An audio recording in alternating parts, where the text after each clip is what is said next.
In the constantly changing world of fundability, the big question is this: how are entrepreneurs and real estate investors like us, ones who want to grow our businesses and who are tired of paying for really expensive alternative lending, how do we tap into the most inexpensive money available and do it without the hassle of typical borrowing? That is the question, and this podcast will give you the answers. Welcome to the Get Fundable podcast with your host, Merill Chandler. Welcome back, everybody. Merill Chandler here, your host of the Get Fundable podcast. And today I've got a special episode. They're all special, right? Isn't that what you tell your children? You're all special. No, but in truth, this is one of my success principles, right? The philosophy behind, we talk about fundability, we talk about your why it is you're doing what you're doing. Sometimes we do not get down in the dirt enough and look at our unconscious behaviors, because we talk about unconscious behaviors all the time. We're going to look at as how we treat other people's money, right? How we use our credit, how we use our funding capacity. In this episode, we're gonna look at some of those behaviors that are a little more subtle but highly revealing. So when we come back, we will get started. All right, welcome.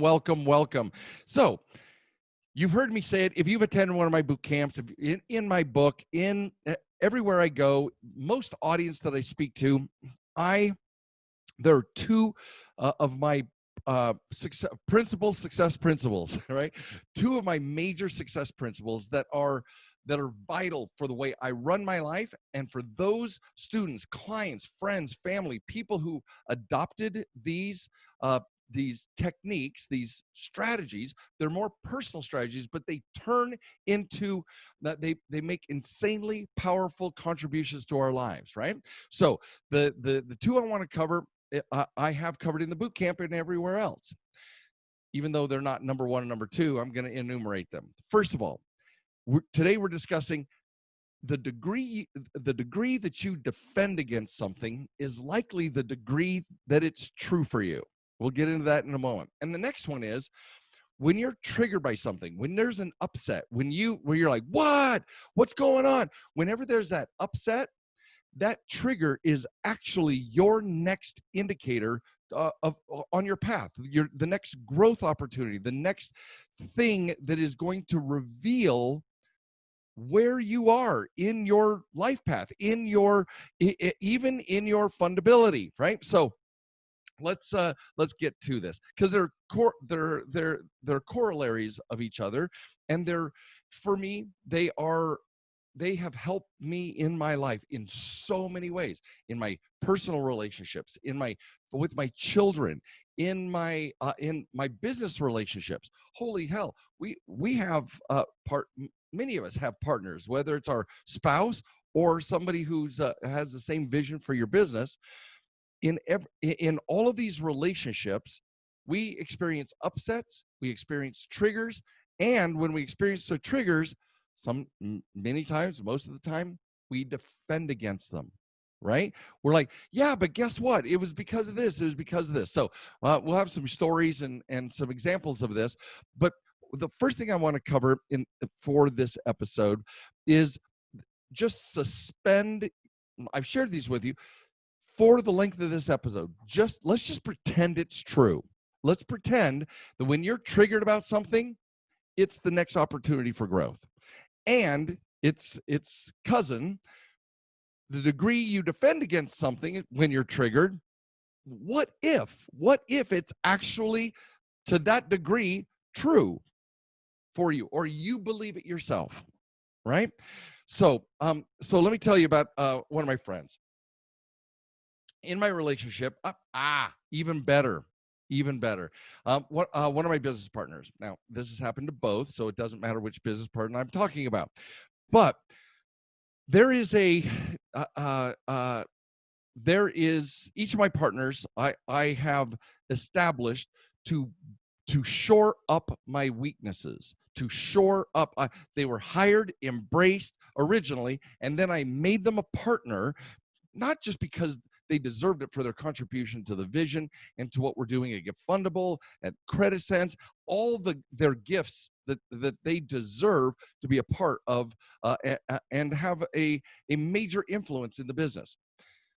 The number one reason why I wanted them to be my partner instead of my employee was because they triggered me.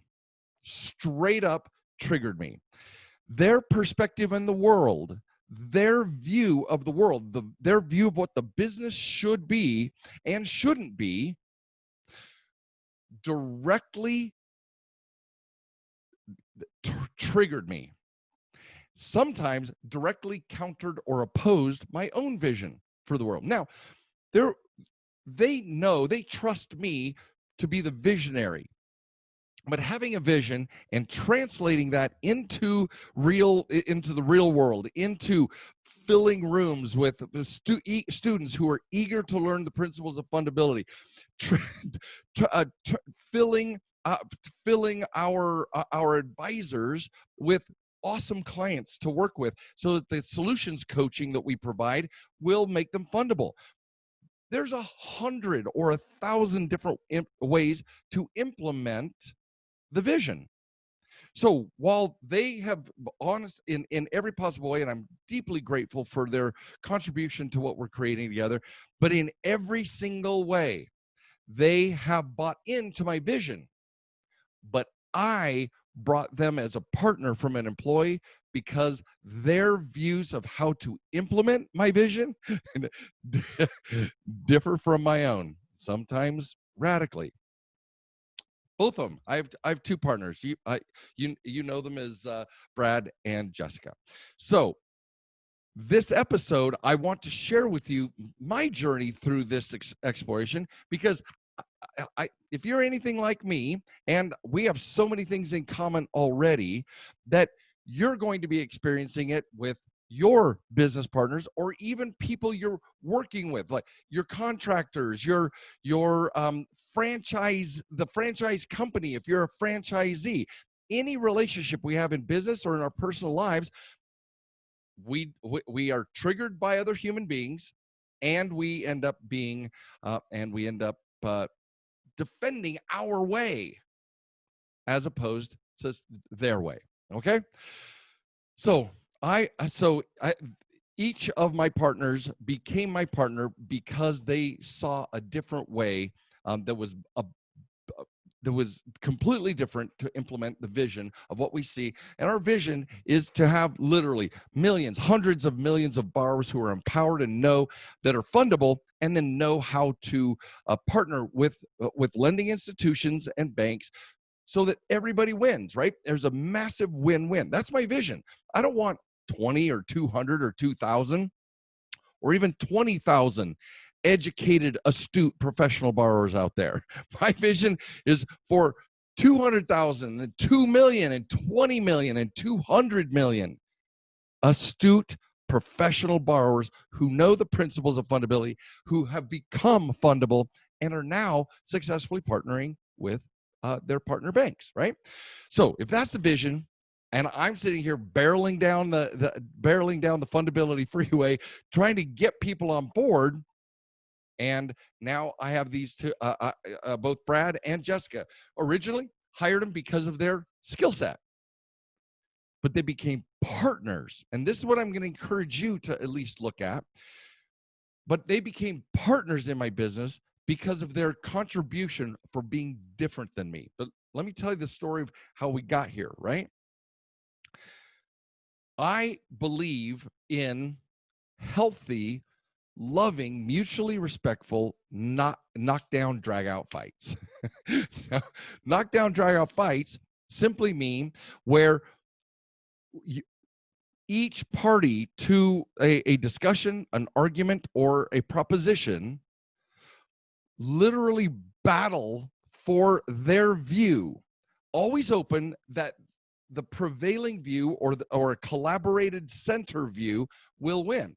I've told both of them, Brad and Jess, that perfection of an idea exists somewhere in the middle of us, because it's not mine. It's definitely not mine. And I'll tell you about that in a second. Definitely, we learn that it's not mine, but also have learned that it's not Brad's exclusively or Jess's exclusively. It's somewhere, if there's a triad, it's somewhere in the middle of that triangle is the perfect solution to every single growth opportunity, new market, and especially how to create an amazing client experience, right?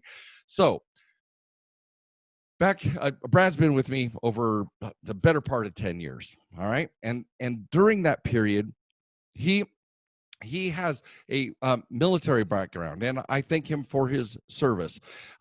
He's had a military background, and so setting an objective, and he's taught me so many things from this, from his experience, right, from his life path.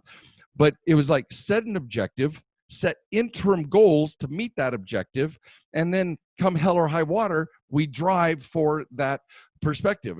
I think I used the metaphor, but it was inspired by his come from, that it's like a SEAL Team 6 and you're carrying the Zodiac on your shoulders, right?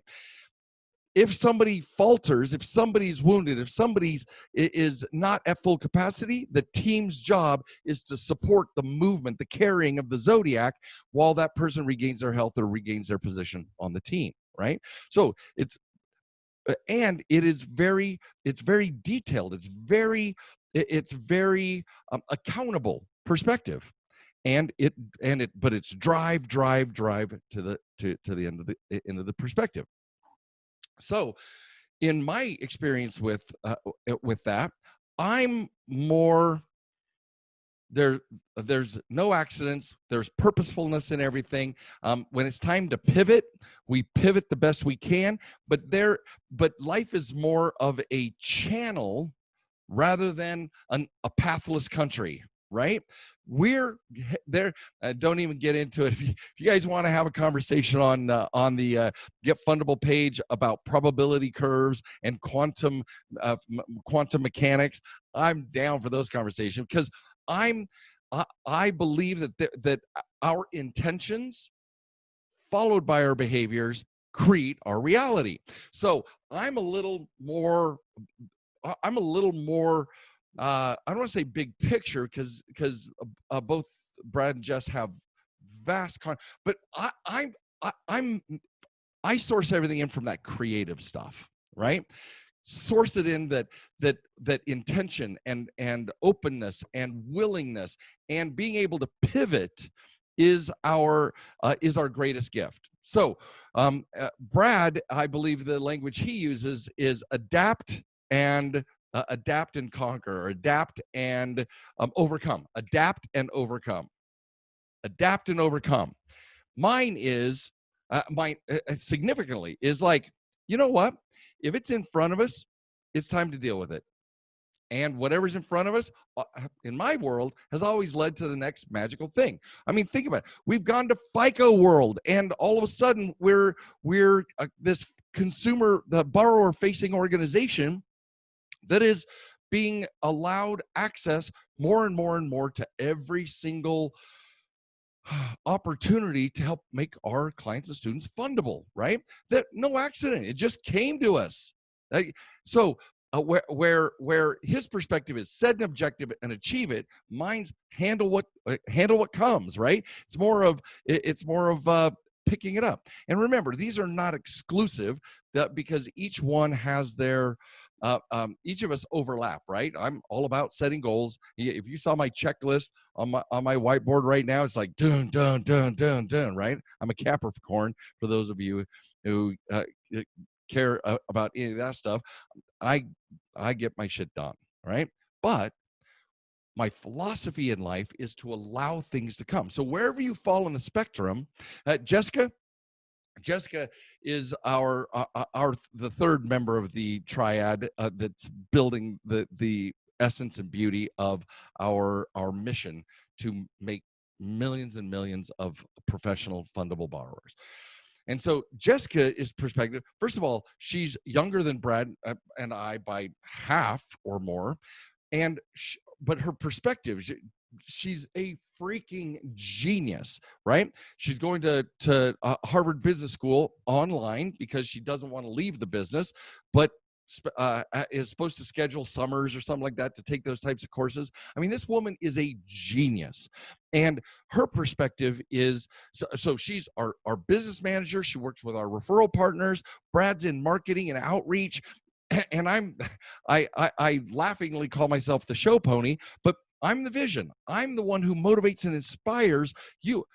If this is your first podcast, or if this is your 75th podcast, I don't know, but you keep listening because we've created something that is super, super, it's not anywhere else. It's not available anywhere else in the world. And I came to it because I like connecting dots that are kind of not connectable in most people's frame of reference. So Jessica runs the business, runs our referral partner program, and she does all of our HR, our team relationships, right? Building the team, training the teams, etc. So Jessica's perspective is both laser and cut and dried, but she is the most beautiful soul to help solve your problems. So she's got this mix between madly compassionate and make shit happen, right? So but her perspectives and what is important to her sometimes are diametrically opposed to mine. So we have this triad of individuals, and so in my relationship building with them, Brad would say something, Jessica would say something, and it would trigger me. Trigger me as in, what the hell are you thinking? That's not the way. Because, of course, every one of us believe, yes, we say in our mind that we're open to other possibilities, but most of us tend to support our comfort zones in our decision-making processes. And that's not the way. That's not the way. So, Brad, here, perfect example. Brad was saying that we had that there were opportunities, that there were clients out there in the world, there were people out there in the world who would love for us to do this for them. And I'm like, yeah, but that's very well pretty expensive. And they're like, I'm telling you, Merill, I'm telling you, there are people who have more money than time. Some of you may be listening that may not apply to you, but we had a low cost solution for a full service support, right? For becoming fundable. And he's like, Merill, and literally it's like 18 months. Merill, there are people who want to pay us to do the things for them. And we know that if our clients, forgive the language, if our clients get out of their own way, we can do this faster. And I'm like, I know, but that's so much money. That's so much money. I want that. A client, then it was 2 years ago. It was the most beautiful thing in the whole wide world. Client comes up and he's chosen to do a strategy session with me. And he's insanely successful, like most of you, right? And he's I offer him our coaching package. The solutions coaching was 10 grand or whatever. And he goes, do you have something where you do it for me?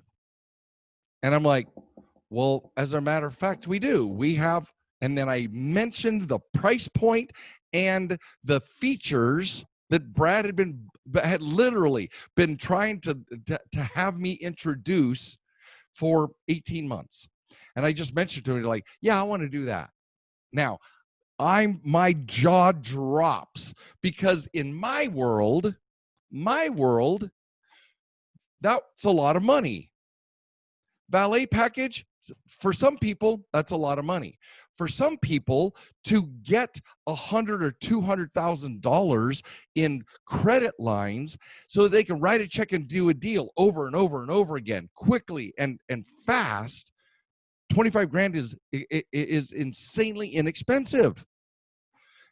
But I couldn't do that math. I can tell you an optimization path for any borrower on the planet, but I couldn't do that. I was triggered every single time that Brad would bring it up.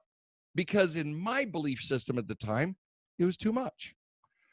And yet an individual asks, I give it to him and he goes, yeah, that'd be great. And we set up terms, got him started. We've never looked back. We have a huge percentage of the people who graduate from the boot camp and go to and choose solution coaching. That's the one they choose. And it's changed our business radically. We now have we have an amazing advisor group that now works with fewer clients and produces more results, and the business is more profitable.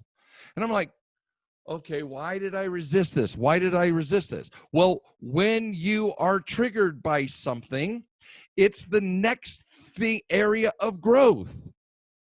And to the degree we defend against it is the degree that it may be true for us. Well, it was true for me. It was the next phase of growth for the business. And I'm triggered by it because I'm resisting it. I don't want to do it. I'm afraid. I'm scared. Something was in me, right? Well, you heard if you haven't heard the podcast, go look it up. It's Take the Win, right?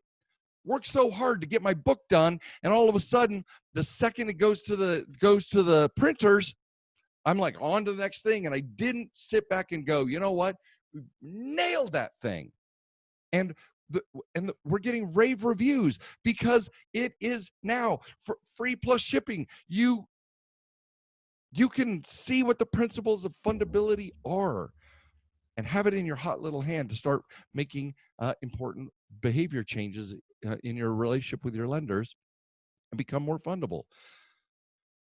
The point is that to the degree I resisted it, that I defended against it, was the degree that it was true as a thing. And the degree that and every trigger, guys, every trigger will give us the next thing to look at. Now, I don't know. I said this in one of my kind of letters to my tribe, because if you'll notice, every single in Get Fundable, the Funding Hackers, in the Insider Secrets private Facebook group, every week there's kind of a letter to my tribe, and where I share the parts of my life. Okay. Well, in one of my letters, I talk about how I am, once I move fast, but sometimes I get stuck. And that's what I'm asking you guys to take a look at in your lives. Where are you triggered? And what gift is on the other side of that trigger? The second you just say, all right, what if we could be open to it? What if we could, just like this instance, what if there are people who want us to do all of this for them? What if? Get my own beliefs out of the way, get my own resistance, hesitancy, and fear out of the way.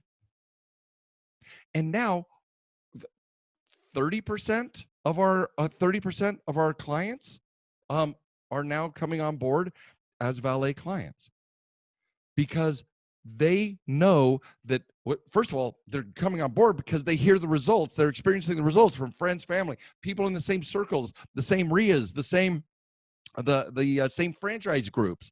They see that something is happening and it's positive and it's fast as a valet client, especially because we know what we're doing, right? I can teach and train, and your advisors are killer at supporting you and training you. But 2 years ago, it wasn't even offering. It wasn't even possible for us to do it for you. And I was in my own way. So I ask you, how do you tell how you're in your own way? Well, watch for what triggers you. Watch for what you resist, what you push back, what you defend against, because it's likely true and you just don't want to admit it. And it's the next opportunity for growth. So Let's go another example. So one of my, and this will be a personal one. So I want to share with how it works in our personal lives and in our business lives. So so I have a dear friend, and Michael, and Michael is a genius marketer, genius. He's helped me with branding. He's helped me with various things. If for those of you who've my letter to my tribe, you may have you'll be reading about it pretty soon. He actually shot a commercial for one of his clients, and it's called The Perfect Day, and it's about his client is a jet share organization, and they asked me to be the grandfather figure in. And so I got to fly around and shoot video inside of this jet. We actually flew to San Diego and then shot scenes all the way down. And then we flew back, right? It was so much fun. But in this in this personal experience that I had, I was sitting there and as we were flying home, and it was on the summer solstice. So it's the longest day of the year. And so this sunset, while we're flying from San Diego back to Salt Lake, the longest sunset in the history of time, because we kept flying and the sun kept setting, and it was like set for an hour. It was beautiful. So we're sitting in the plane, and I said, "Hey, thank you for letting me do this. For picking me to be your grandpa." I had fake children and fake grandchildren that we were making this all about.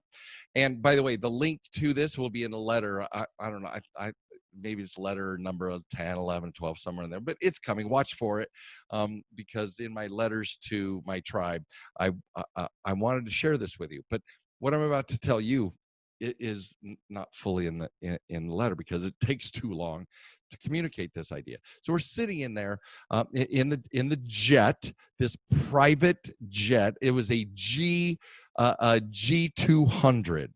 Okay, so it sat like 10, 12 people, beautifully appointed, absolutely gorgeous. I'm sitting there looking around at all the other cast members instead of the photographer guy, and I'm like, I could get used to this, Michael. And he's like, well, why don't you? And immediately I'm like, here's all of my stuff pops up. My defense mechanism is like, well, I don't have the money. I don't have the opportunity. Where would I fly one of these things? Because my commercial relationship with the Southwest, Delta, whoever we're flying, takes me straight to the cities where I'm going to be producing. I'm not going to Podunk, Wisconsin. So sorry, Wisconsiners. And so where am I going to so I noticed all of my resistance started coming up, pushing back. And now he's my personal friend and invited me as his friend to do this, but he knows what I've done, what I do. And we have great relationships and great discussions on how I support his fundability. But the thing that came to me, he asked me, he goes, Merill, so why are you, and you may have heard this saying, but it's like, if you argue for your limitations, you get to keep them. And I'm like, you asshole. Because I teach that to my clients and my students. If you argue for your limitations, they're yours. Congratulations, you get to keep them.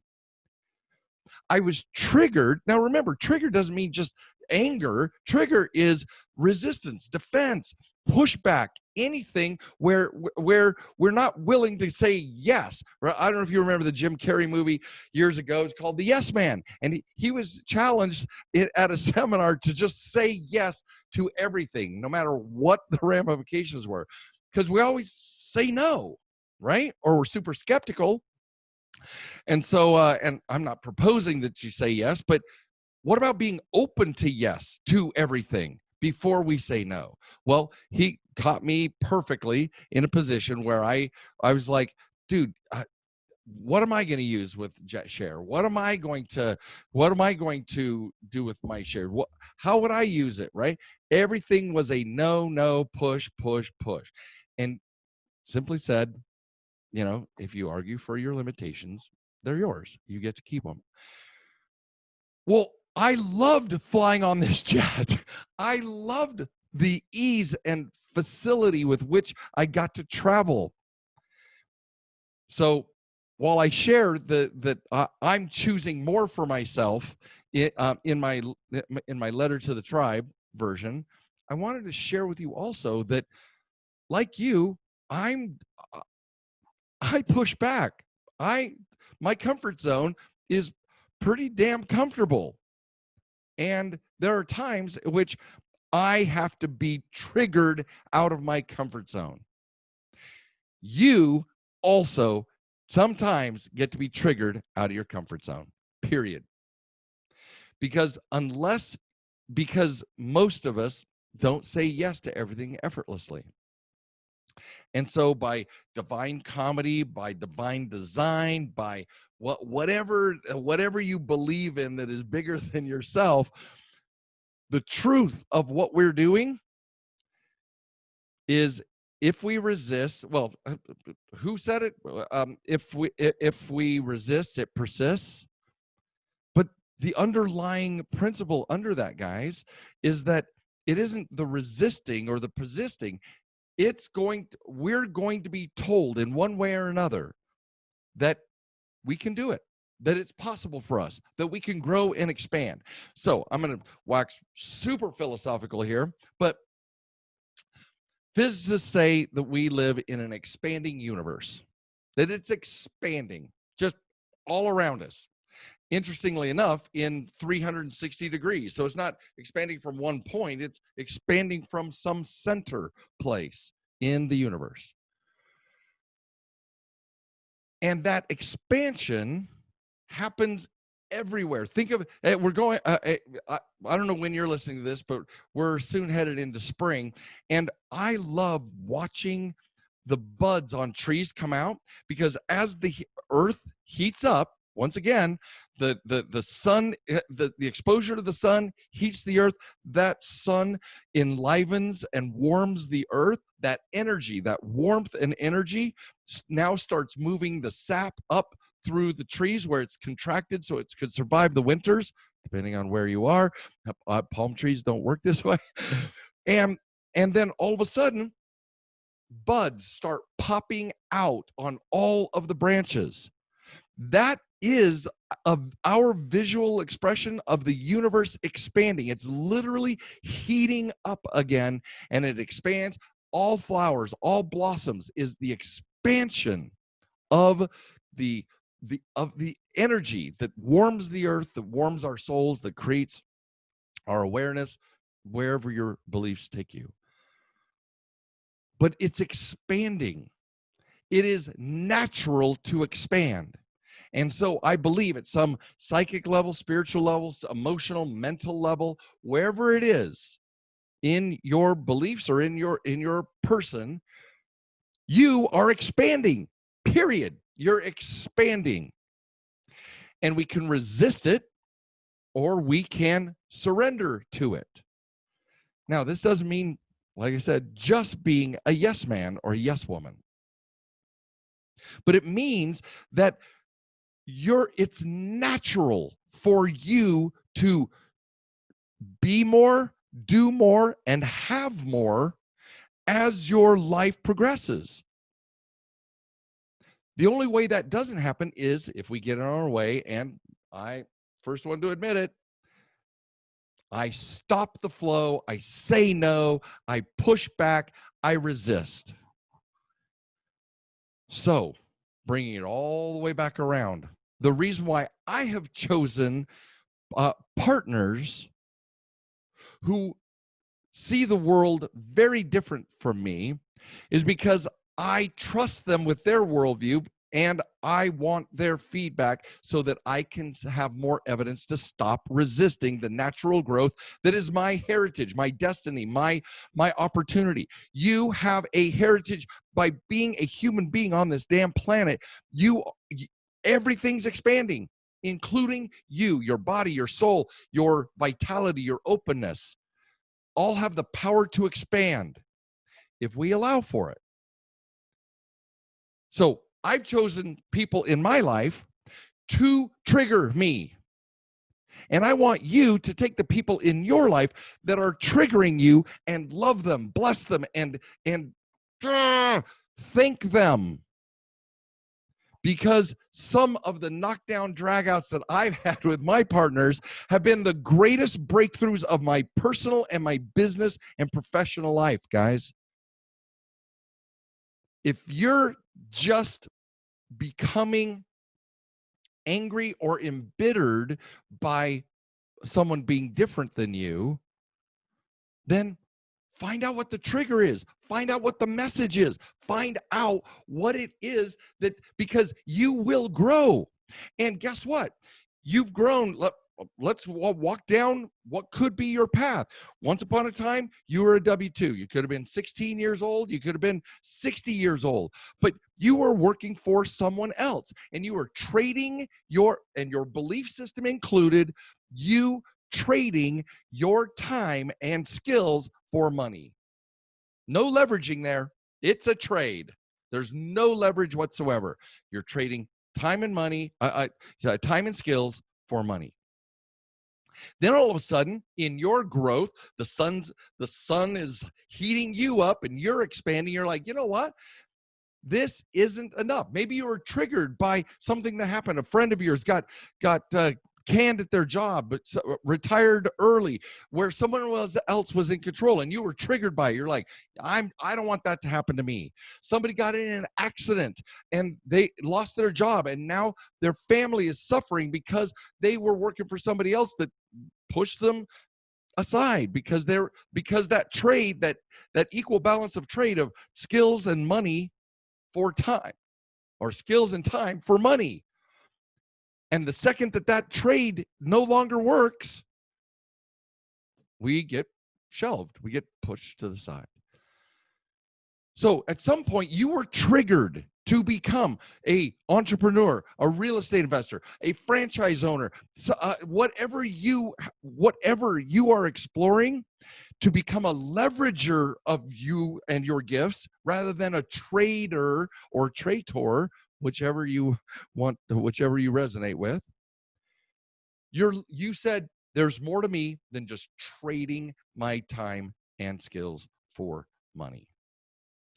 That's you growing, but something triggered you. Tell me if it wasn't true for you. You just woke up one morning and said, you know what? That it's still a trigger. You got triggered to become more. And then there was resistance from your husband, from your wife, from your children, from your employer, your partners. You're like, no, don't do it. Trigger, trigger, trigger. And just like I started this episode out with, guys, is to the degree you're triggered is the degree that is probably true. Even your spouse, even your partner's like, I don't want to do this. This is scary, but it's probably the right thing to do. See what I'm saying? And then you chose your venue. You looked at all the different things. You went to the big box stages. You went, I'm going to become an Amazon store. I'm going to become a real estate investor. I'm going to become a tax lien buyer, whatever it is. And as you chose which one of these vehicles to leverage who you are, now all of a sudden you ran into new triggers. Yeah, but what about this? And what about this? This isn't working. And you have been expanding the entire time. Where you've expanded now, the reason why we're talking is because now you want more money to do and expand what you're doing. This is not philosophy. This is you say, I need resources because I want to do more. And so you're triggered. And one way, you read the book, watched the web class, you went to the boot camp, you watched the podcast, whatever it was. And all of a sudden you said, you know what? I deserve more. I want more. I triggered you. Your spouse or somebody triggered you to say freaking yes to more. and your little buds on your tree start popping and popping and popping and bearing fruit. And now you don't just want one tree of fundability and funding. You want, as you've learned the funding formula, now you want 10 trees that are all giving you $100,000 in the proverbial fruit.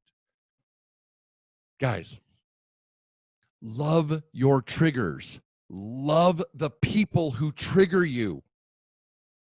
Love them, because they're showing you something that you can't see. And we'll get it. We have a whole nother thing on, we have a whole nother episode coming up, guys, on blind spots.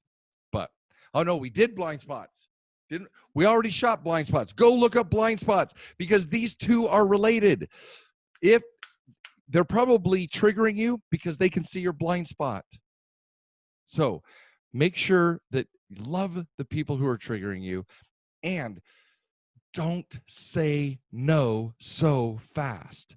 Just be willing to see what gift is on the other side of that trigger, or that argument, or that person who is making you feel uncomfortable with your current comfort zone, because you were designed to expand. I shared that tree story because the universe is expanding. You're designed to expand. You have energy, emotional, spiritual, physical power that is expanding in your space. How fast you experience that is how much we let our mind get in our way. And one of the greatest gifts that I have ever received are the people who trigger me, the ones who call me out, the ones who say, yeah, fight for your limitations and you get to keep them, Merill. Thank you, Michael. I'm here to support your expansion, your growth, your spiritual growth, your mental growth, your emotional growth. And when we have all of those clear in our little hearts and souls, where do we get to express it? But in this big, beautiful world of ours. Some of you are literally renovating neighborhoods and creating better communities. Some of you are offering goods and services to people so that they can expand their lives. We're all doing something in this tangled web we weave called our lives and our relationships. I'm here. I dedicate myself to help you expand. And as you can tell, some of these episodes are expanding your soulfulness and how that translates into the world. But I'm telling you, every one of you, the second you want more for yourself and your loved ones, you're going to want more resources to create those end games. And that's where you and I get to partner up. And I will trigger you. And I will call you out. Just like this, I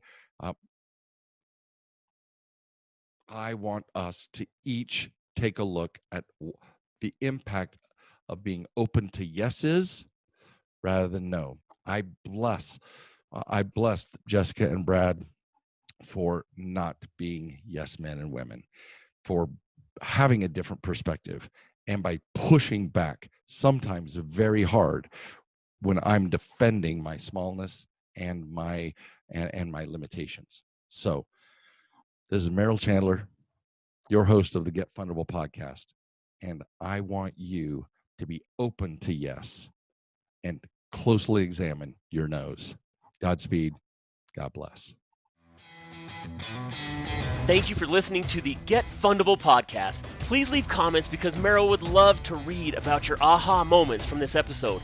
And be sure to visit getfundable.com to read our blog, get important links, join our community, and much, much more, like ordering Merill's tell-all book that is changing the world, The New F Word. And you gotta tell your friends about this podcast because we want them to get fundable too.